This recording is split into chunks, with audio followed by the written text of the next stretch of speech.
ধরো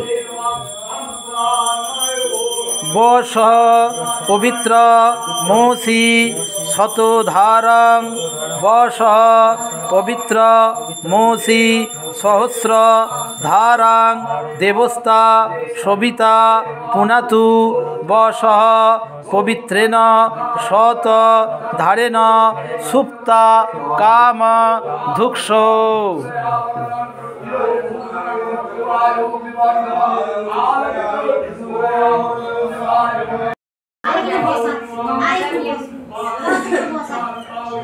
চেদিরাজ বস ইয়া গচ্ছো ইয়তিষ্ঠ ইয়সন্নিদেহি ইয়সন্নিধস্স অত্রাধিষ্ঠানং কুরু মম পূজা গৃহাণা। ঠিক আছে,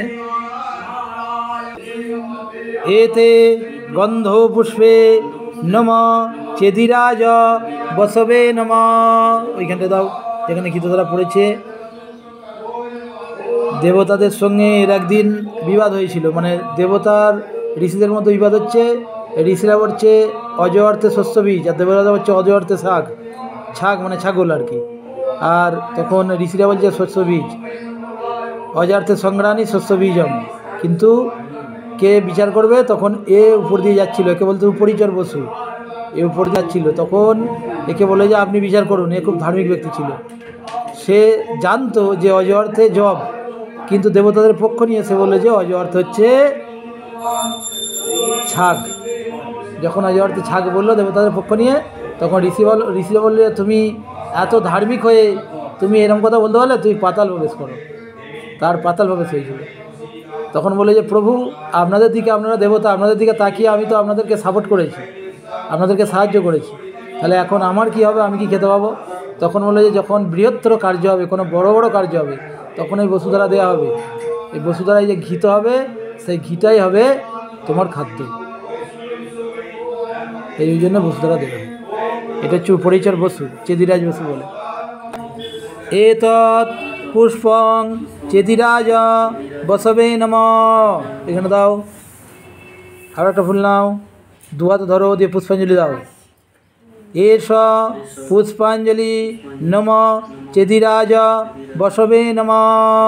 তাও ওখানে দাও, হাত জোর করে প্রণাম করো, বলো চেদিরাজ নমস্তুভ্যং শাপগ্রস্ত মহামতে ক্ষুৎপিপাসা নুদেদান্ত চেদিরাজ নমস্তুতে বসুধারা বিপতেন পাপ প্রধ্বংস কারক ক্ষুৎপিপাসা নুদেদান্ত চেদিরাজ নমস্তুতে। এবার একটু ওই কুষ্টা আছে, কুষ্টা দিয়ে জলের ছিটা দাও ওইখানে। হ্যাঁ, উপরেও একটু ছিটে দাও। হ্যাঁ, হাত জোর করে বলো নম চেদিরাজ বস ক্ষমস্য। আবার একবার প্রণাম করো, বলো চেদিরাজ নমস্তুভ্যং শাপগ্রস্ত মহামতে ক্ষুৎপিপাসা নুদেদান্ত চেদিরাজ নমস্তুতে নম বসোধারা বিপাতেন প্রাপ প্রধ্বংস কারক ক্ষুৎপিপাসা নুদেদান্ত চেদিরাজ নমস্তুতে নম চেদিরাজ বসবে ক্ষমস্য।